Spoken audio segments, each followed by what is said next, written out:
ಸ್ವಚ್ಛತೆ ಪ್ರತಿಯೊಬ್ಬರ ಧ್ಯೇಯವಾಗಬೇಕು. ಇಲ್ಲವಾದಲ್ಲಿ ಮುಂದಿನ ಪೀಳಿಗೆಗೆ ಸಂಚಕಾರ ತಪ್ಪಿದ್ದಲ್ಲ ಎಂದು ಕೋಟ ಸಹಕಾರಿ ವ್ಯವಸಾಯ ಸಂಘದ ನಿರ್ದೇಶಕ ಪಾರಂಪಳ್ಳಿ ರಾಜೇಶ್ ಉಪಾಧ್ಯಾಯ ಅಭಿಪ್ರಾಯಪಟ್ಟಿದ್ದಾರೆ. ಭಾನುವಾರ ಸಾಲಿಗ್ರಾಮ ಪಾರಂಪಳ್ಳಿ ಪಡುಕರೆ ಬೀಚ್ನಲ್ಲಿ ಕೋಟದ ಪಂಚವರ್ಣ ಯುವಕ ಮಂಡಲ ಅಧೀನ ಸಂಸ್ಥೆ ಪಂಚವರ್ಣ ಮಹಿಳಾ ಮಂಡಲ ಕೋಟ ನೇತೃತ್ವದಲ್ಲಿ ಹಂದಟು ಮಹಿಳಾ ಬಳಗ ಕೋಟ, ಮಣೂರು ಫ್ರೆಂಡ್ಸ್ ಸಾಲಿಗ್ರಾಮ, ಪಟ್ಟಣ panchayat win light sports club Parampalli ಇವರುಗಳ ಸಹಯೋಗದೊಂದಿಗೆ 237ನೇ ಭಾನುವಾರದ ಪರಿಸರ ಸ್ನೇಹಿ ಅಭಿಯಾನಕ್ಕೆ ಚಾಲನೆ ನೀಡಿ ಮಾತನಾಡಿ, ಪಂಚವರ್ಣ ಸಂಸ್ಥೆ ಹಮ್ಮಿಕೊಂಡ ಪ್ರಕೃತಿ ಉಳಿಸುವ ಕಾರ್ಯ ಮುಂದಿನ ಭವಿಷ್ಯದ ಹಿತದೃಷ್ಟಿಯಿಂದ ಶ್ರೇಯಸ್ಸು. ಆದರೆ ಪ್ರಸ್ತುತ ಜನಸಾಮಾನ್ಯರು ಇದರ ಬಗ್ಗೆ ನಿರ್ಲಕ್ಷ್ಯ ಧೋರಣೆ ತುಂಬಾ ನೋವುಂಟು ಮಾಡುತ್ತಿದೆ. ಈ ನಿಟ್ಟಿನಲ್ಲಿ ಎಲ್ಲ ಭಾಗದ ಸಂಘ ಸಂಸ್ಥೆಗಳು ಇದರ ಬಗ್ಗೆ ಜಾಗೃತಿ ಆಂದೋಲನ ಹಮ್ಮಿಕೊಳ್ಳಲಿ ಎಂದು ಕರೆ ನೀಡಿದ್ದಾರೆ.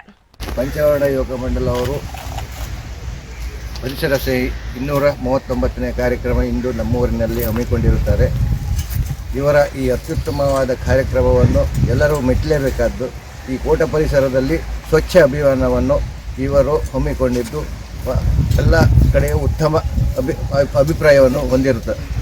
ಹಾಗಾಗಿ ಇವರ ಕಾರ್ಯಕ್ರಮ ಇನ್ನೂ ಮುಂದೆ ಕೂಡ ಇದೇ ರೀತಿ ನಡೀತಾ ಇರಲಿ, ಸ್ವಚ್ಛ ಕೋಟ ಆಗಿರಲಿ ಅಂತ ನಾನು ಆಶಿಸ್ತೇನೆ.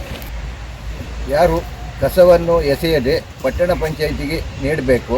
ಹಾಗೆ ವಿನ್ಲೈಟ್ ಸ್ಪೋರ್ಟ್ಸ್ ಕ್ಲಬ್ ಹಾಗೂ ಪಟ್ಟಣ ಪಂಚಾಯಿತಿಯವರು ಇವತ್ತಿನ ಕಾರ್ಯಕ್ರಮವನ್ನು ಆಯೋಜಿಸಿದ್ದಾರೆ.